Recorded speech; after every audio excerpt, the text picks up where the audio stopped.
Assalamualaikum warahmatullahi wabarakatuh. Jumpa lagi pada seri perkuliahan analisis real dengan buku referensi karya Bartel dan Sherbert, Introduction to Real Analysis. Pada video kali ini kita akan membahas tentang barisan bilangan real dan limit barisan bilangan real.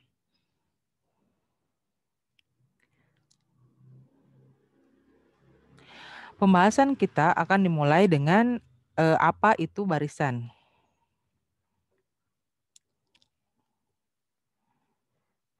Jadi suatu barisan pada suatu himpunan S adalah suatu fungsi pada himpunan bilangan asli N, yaitu bilangan 1, 2, 3, dan seterusnya dengan daerah hasilnya itu di S ya. Jadi barisan itu dia memasangkan dari bilangan asli ke suatu himpunan S ya. Nah, untuk bilangan real sendiri itu ada definisi khusus ya. Jadi definisinya suatu barisan bilangan real adalah suatu fungsi pada himpunan N dengan daerah hasil yang termuat di bilangan real. Dengan kata lain, suatu barisan di bilangan real memasangkan masing-masing bilangan asli N secara tunggal ya dengan bilangan real. Lihat di sini masing-masing bilangan asli N itu dipasangkan secara tunggal dengan bilangan real. Bilangan real yang diperoleh ini disebut sebagai elemen atau nilai atau suku dari barisan tersebut.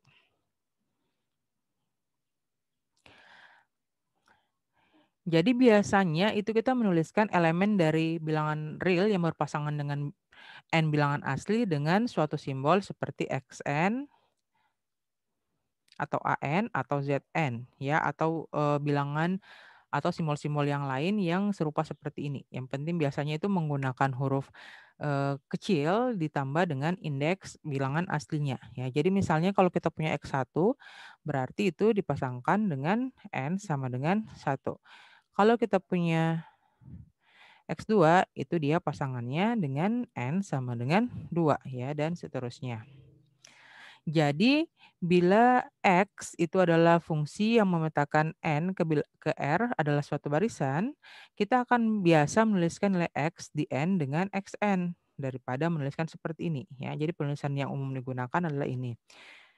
Selain itu digunakan juga notasi-notasi ini ya, X atau XN atau dalam kurung XN di mana N bilangan asli.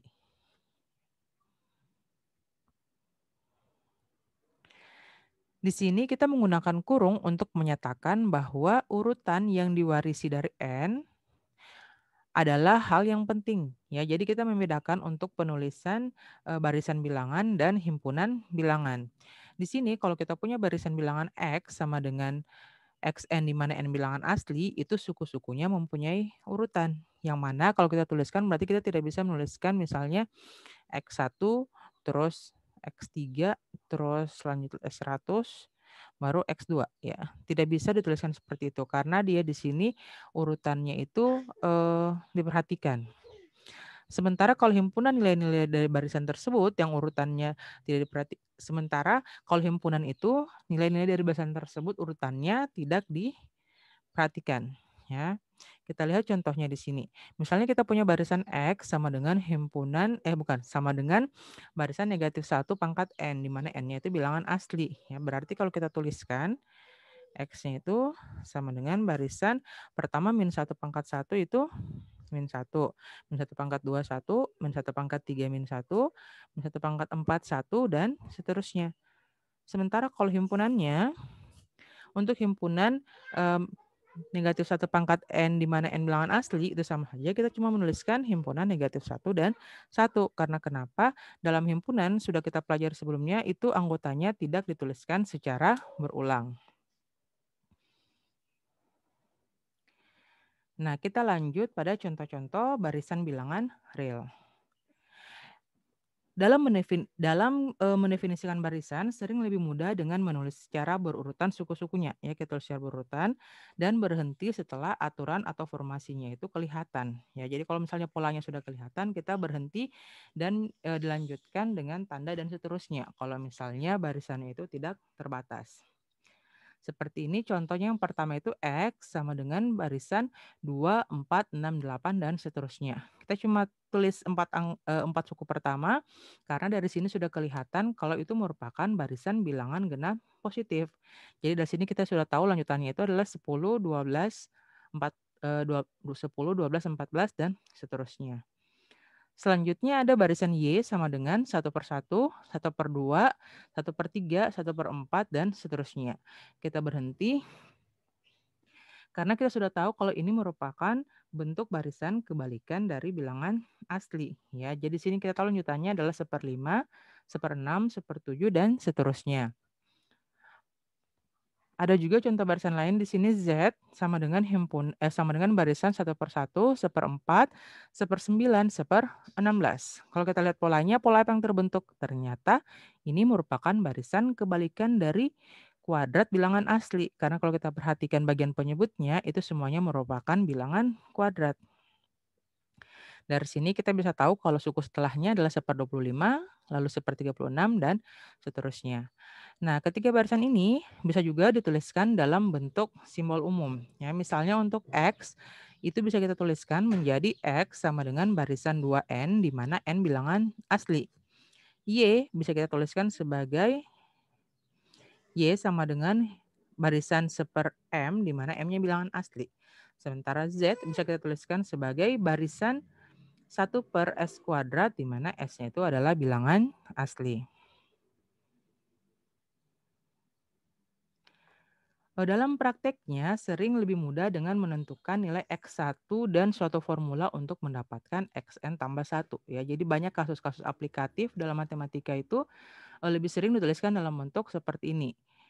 Dan itu dilakukan ketika rumus untuk Xn diketahui dan X1-nya kita tahu. Ya. Nah, metode ini kita katakan sebagai pendefinisian barisan secara induktif atau rekursif. Ya.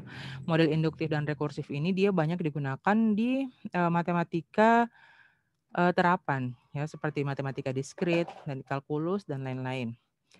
Nah, dengan cara ini barisan bilangan bulat positif X di atas dapat kita definisikan dengan X1 sama dengan 2, terus Xn tambah 1 itu sama dengan Xn tambah 2. Artinya kalau kita mau cari X2 itu sama dengan X1 tambah 2. Ya. Kalau kita mau cari X3 itu sama dengan X2 tambah 2. Ya, dan seterusnya. Atau dengan definisi X1 sama dengan 2, Xn tambah 1 sama dengan X1 tambah Xn. Nah, kita lihat untuk contoh-contohnya ya. Contoh yang pertama di sini, jika B elemen bilangan real, barisan B sama dengan B, B, B, B, yang sukunya itu tetap B, disebut sebagai barisan konstan. Ya, jadi kita punya misalnya ada barisan 1, 1, 1, 1, dan seterusnya. Itu dia disebut sebagai barisan konstan. Ya, misalnya juga ada 0, 0, 0, dan seterusnya. Nah, contoh yang kedua, barisan kuadrat bilangan asli adalah barisan S sama dengan 1², 2², dan seterusnya ya. Kalau tadi sebelumnya kita punya contoh barisan kebalikan dari kuadrat, ini adalah contoh untuk barisan kuadratnya. Jadi bisa kita tuliskan barisan n kuadrat di mana n-nya itu bilangan asli. Atau kalau kita tuliskan anggotanya seperti ini. Terus di sini ada juga barisan A elemen R, di mana A sama dengan A pangkat N. Ya. Contohnya di sini untuk A-nya sama dengan 1/2, kita punya barisan 1/2 pangkat N, di mana N-nya itu bilangan asli. Ini kalau kita daftarkan anggota barisannya, berarti mulai dari 1/2, 1/4, 1/8, 1/16, dan seterusnya. Ada juga contoh barisan lain yang sudah cukup familiar kalian tahu itu adalah barisan Fibonacci ya. Jadi barisan Fibonacci ini dia biasanya dituliskan dengan bentuk rekursif seperti yang sudah dijelaskan sebelumnya tadi. Dia tuh bentuknya kan kita tahu suku pertamanya itu adalah 1, suku keduanya juga 1. Rumus rekursif untuk barisan Fibonacci adalah Fn tambah 1, ini Fn tambah 1 ya, bukan F2. Jadi barisannya itu Fn tambah 1 sama dengan Fn kurang 1 tambah Fn. Ya, ini bukan F2 tambah 1 di sini. Jadi begini. Nah, di mana misalnya kalau kita mau cari F3 itu kan berarti kita punya dapatkan dari F2 tambah 1 itu sama dengan F2 kurang 1 tambah F2 ya, atau F1 tambah F2 ya. Jadi kita dapatkan F3 dari menjumlahkan dua suku sebelumnya. Begitu seterusnya.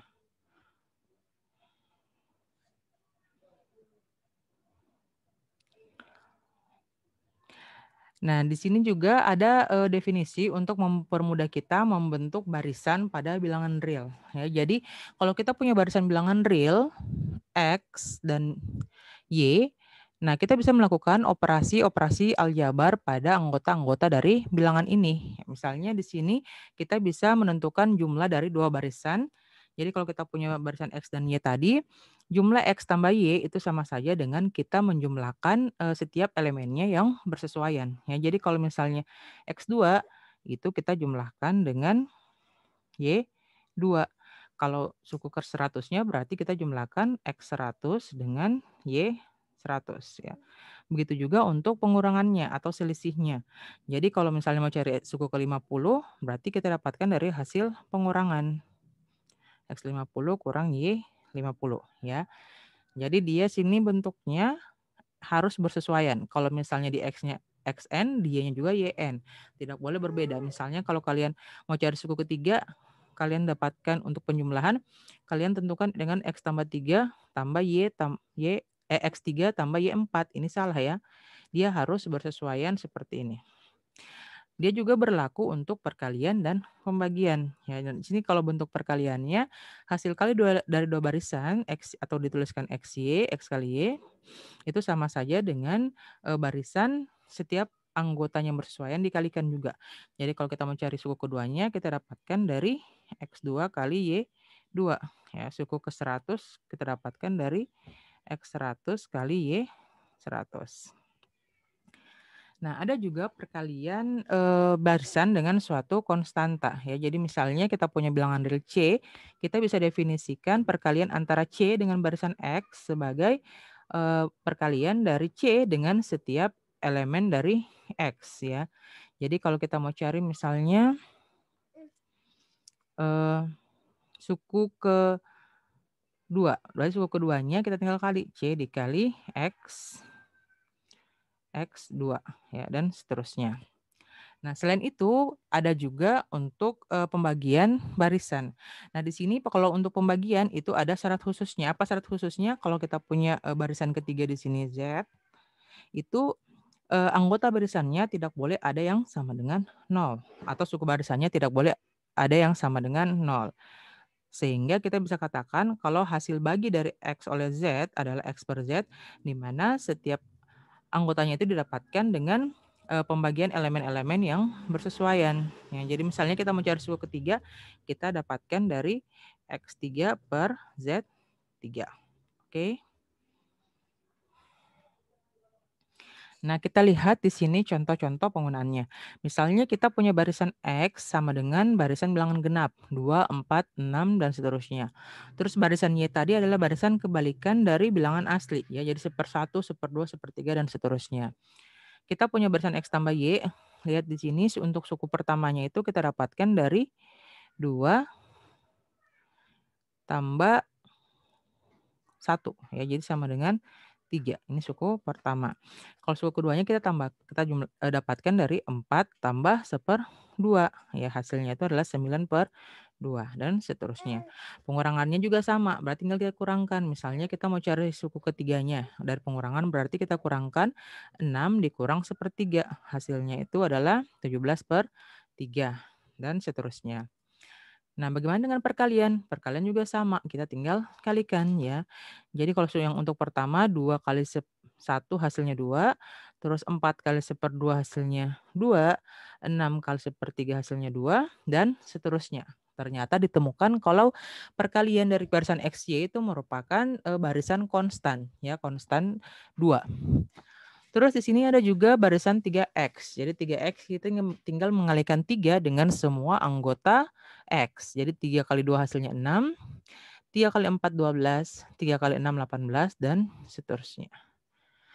Untuk pembagian kita lihat karena di sini barisan Y itu kita tidak temukan YN yang nilainya 0 ya untuk setiap N. Sehingga kita bisa tentukan pembagian dari barisan X dan Y. Ya, tinggal kita bagi. Untuk suku pertamanya berarti 2 bagi 1 hasilnya 2. Suku keduanya 4 bagi 1/2 hasilnya 8. Suku ketiganya 6 bagi 1/3 hasilnya 18 dan seterusnya.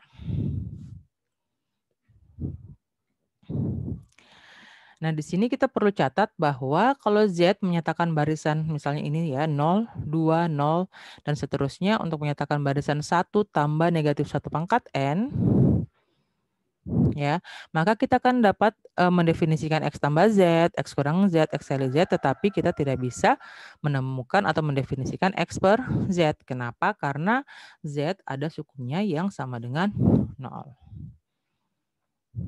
Kita lanjut ke pembahasan tentang limit suatu barisan. Ya, jadi pada saat kuliah kalkulus kita sudah pelajari tentang limit fungsi. Ya, jadi kalau dalam analisis real limit sebelum mempelajari limit fungsi kita harus memahami dulu tentang limit suatu barisan. Jadi definisinya, misalkan X sama dengan barisan XN adalah barisan bilangan real. Suatu bilangan real X, ya, suatu bilangan real X dikatakan limit dari XN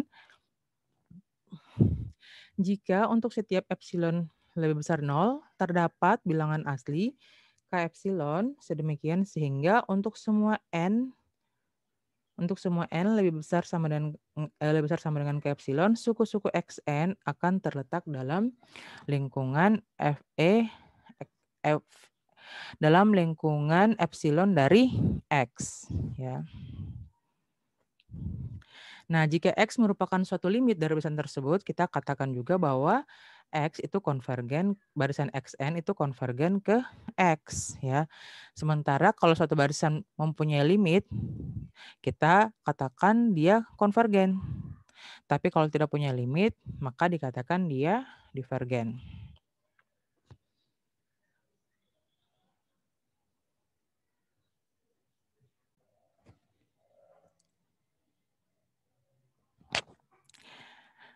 Nah, penulisan dari K epsilon ini digunakan untuk menunjukkan secara eksplisit bahwa pemilihan K itu dia bergantung pada epsilon. Ya, jadi nilai K-nya itu tergantung dari epsilonnya. Namun demikian, sering lebih mudah kita tulis dengan K saja daripada kita menuliskan K epsilon. Ya, jadi kalau misalnya dalam soal contoh atau pembuktian-pembuktian yang kita lakukan, kalau hanya tulis K, itu maksudnya itu adalah K epsilon atau nilai K yang bergantung pada nilai epsilon. Nah, jadi yang kita tahu dalam banyak kasus di sini kalau misalnya semakin kecil nilai epsilonnya, kita akan memerlukan nilai K yang semakin besar untuk menjamin bahwa XN itu dia terletak dalam lingkungan epsilon dari X untuk semua nilai N kecil yang lebih besar sama dengan K atau K epsilon.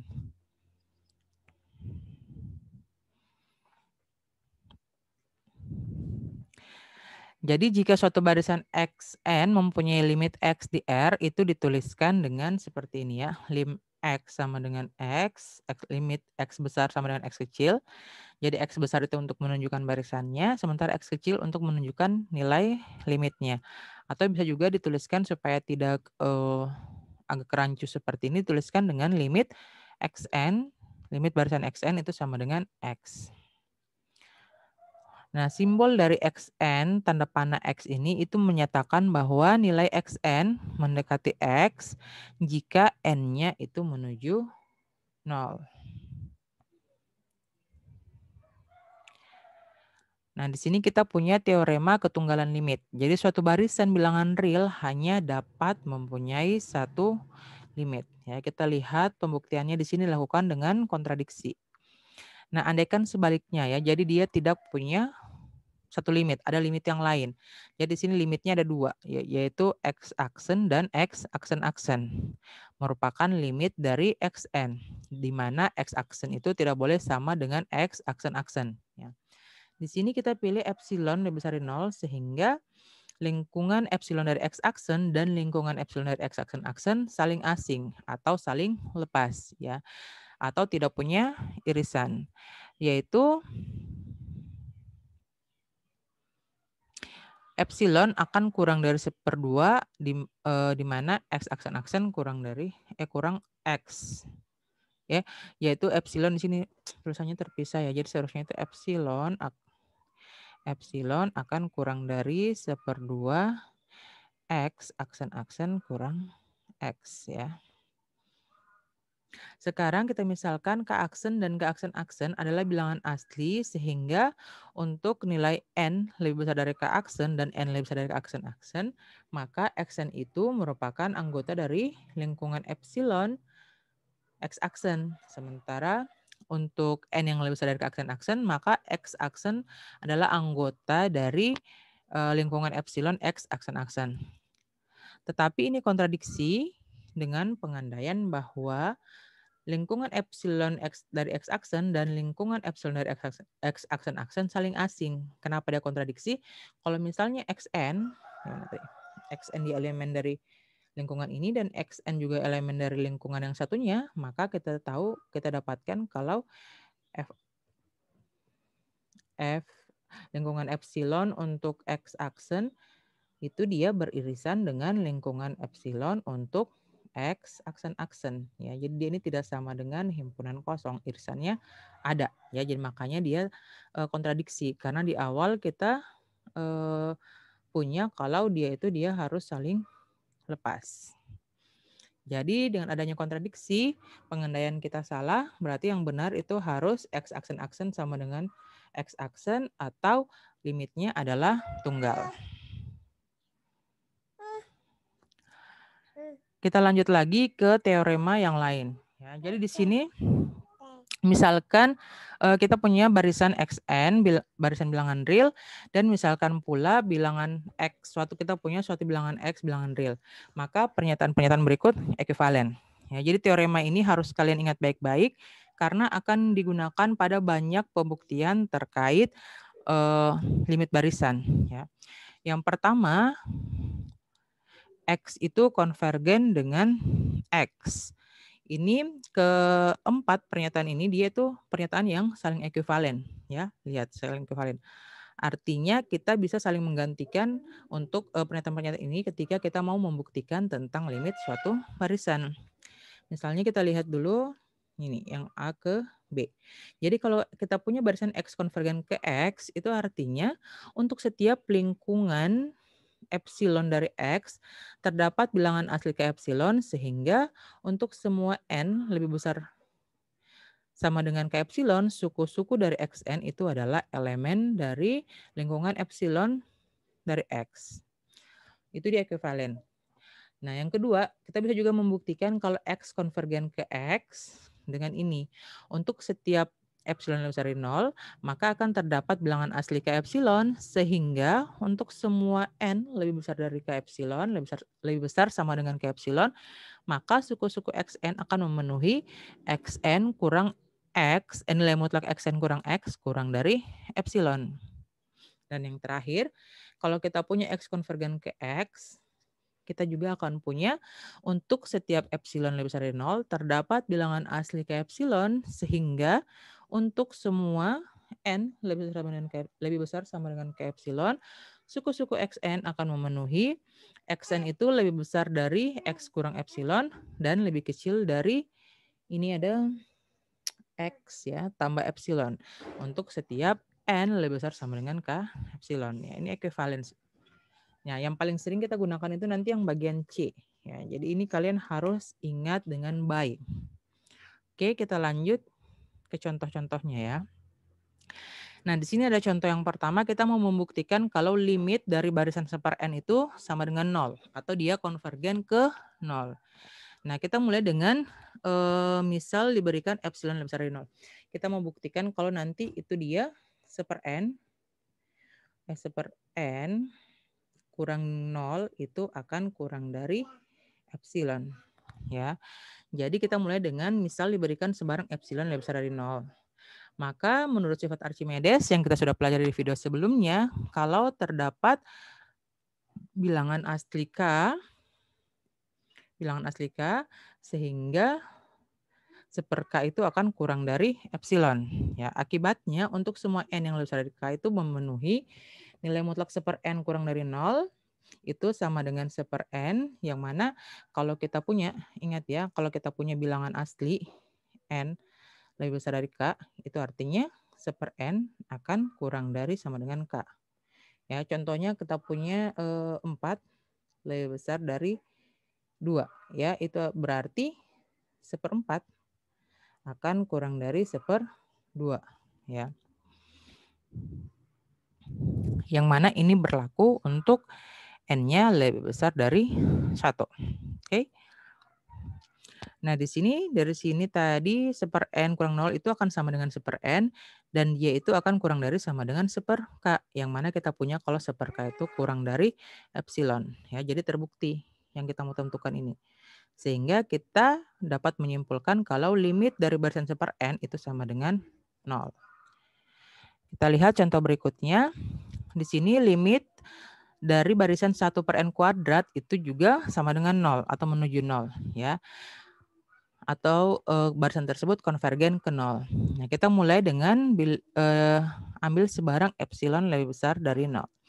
Nah, ketika kita dapatkan barisan yang mana kita belum bisa langsung menentukan yang mana K-nya, kita bisa melakukan yang namanya, kalau kalian kenal di kalkulus itu, sebagai analisis pendahuluan untuk mencari nilai K epsilonnya, ya, analisis pendahuluan. Ya, di sini kan tujuannya kita mau buat kalau 1/n kuadrat itu dia 1/n kuadrat kurang dari 0 itu nilai mutlaknya harus kurang dari epsilon. Atau dengan kata lain kita mau tunjukkan kalau 1/n kuadrat itu kurang dari epsilon, ya. Oke. Nah, karena ini dia nilai mutlak, berarti dan n itu adalah bilangan positif, kita bisa tuliskan kalau ini 1/n kuadrat akan kurang dari epsilon, ya. Ini karena kenapa? Karena kita tahu kalau ini n-nya positif, ya. N itu bilangan asli, berarti kalau nilai mutlak dari bilangan positif, hasilnya itu adalah bilangan itu sendiri, kurang epsilon. Dari sini kita dapatkan kalau 1/n akan kurang dari akar epsilon. Dari sini kita bisa pilih K, yang mana 1/K itu akan kurang dari akar epsilon. Ya. Sehingga kalau kita diberikan sembarang epsilon lebih besar dari 0, maka pasti terdapat K elemen bilangan asli sedemikian sehingga 1/K itu kurang dari akar epsilon,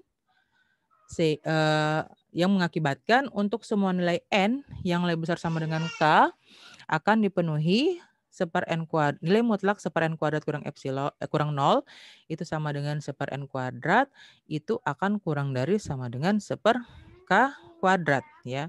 Yang mana itu berarti akan kurang dari akar epsilon kuadrat yang sama dengan epsilon. Berarti kita dapatkan kalau 1/n kuadrat kurang 0 kurang dari epsilon. Artinya terbukti bahwa limit dari 1/n kuadrat itu sama dengan 0. Nah, sekarang tadi itu adalah barisan yang konvergen. Sekarang bagaimana kalau barisan yang tidak konvergen? Ya. Kemarin juga kita sudah mempelajari tentang yang namanya counter example. Atau dalam pembuktian kalimat yang berkuantor untuk semua, untuk menyangkalnya kita hanya perlu menunjukkan satu saja yang tidak memenuhi, ya. Nah, jadi di sini kita mau tunjukkan kalau barisan 1 tambah negatif 1 pangkat n, ya, itu tidak konvergen ke 0. Ya, jadi kita akan dari sini kalau misalnya mau tunjukkan dia konvergen itu kan kita untuk setiap epsilon lebih besar dari 0 sebarang. Artinya kalau mau tunjukkan dia tidak konvergen, kita harus pilih suatu epsilon. Jadi terdapat epsilon ya untuk menunjukkan kalau dia tidak konvergen. Di sini kita pilih epsilon sama dengan 1 ya, sehingga untuk sebarang K bilangan positif dan jika N lebih besar sama dengan K dan K itu dia bilangan genap ya, bukan ganjil di sini. Kalau K bilangan genap, nah apa yang akan terjadi dengan kondisi ini? Kalau K bilangan genap berarti kita tahu kalau bilangan genap, kalau misalnya N-nya genap, maka negatif 1 pangkat N itu akan sama dengan 1 ya, sehingga nilai dari suku barisannya itu untuk N genap adalah 1 tambah 1 atau sama dengan 2 ya. Sehingga di sini kalau kita sudah pilih epsilon sama dengan 1 tadi, epsilon sama dengan 1, dan untuk sebarang K positif, jika N-nya lebih besar sama dengan K dan N bilangan genap, maka kita dapatkan nilai mutlak dari Xn kurang 0 itu sama dengan nilai mutlak 2 kurang 0 sama dengan 2 dan itu lebih besar dari 1. Ya. Dengan kata lain, kalau kita mau tunjukkan dia divergen, kita pertama adalah pilih epsilon 0. Ya, kita pilih epsilon 0 itu sama dengan 1. Terus kita tunjukkan untuk sebarang K epsilon dan jika N lebih besar dari K, maka yang berlaku adalah Xn kurang X itu akan lebih besar dari epsilon 0. Kalau kita bisa tunjukkan ini berarti kita tunjukkan kalau Xn itu divergen atau Xn tidak konvergen ke X ya. Kita lihat contoh terakhir ya. Nah, di sini kita mau tunjukkan kalau limit dari barisan 3N tambah 2 per N kurang 1 itu sama dengan 3 ya. Jadi kita akan mulai dengan analisis pendahuluan.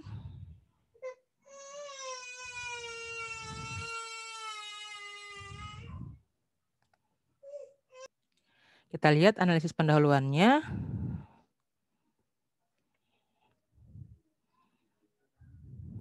Itu dimulai dengan persamaan tujuannya kita yang mana kita menuju ke 3N tambah 2 per N kurang 1 kurang 3 itu harus nilai mutlaknya itu harus kurang dari epsilon ya. Di sini kita jabarkan yang di atas, persamaannya itu menjadi 3N tambah 2 kurang 3N tambah 3 per N kurang 1. Yang mana ini menghasilkan 5 per N kurang 1. Ya. Nah, dari sini kita harus menunjukkan kalau ini dia kurang dari epsilon.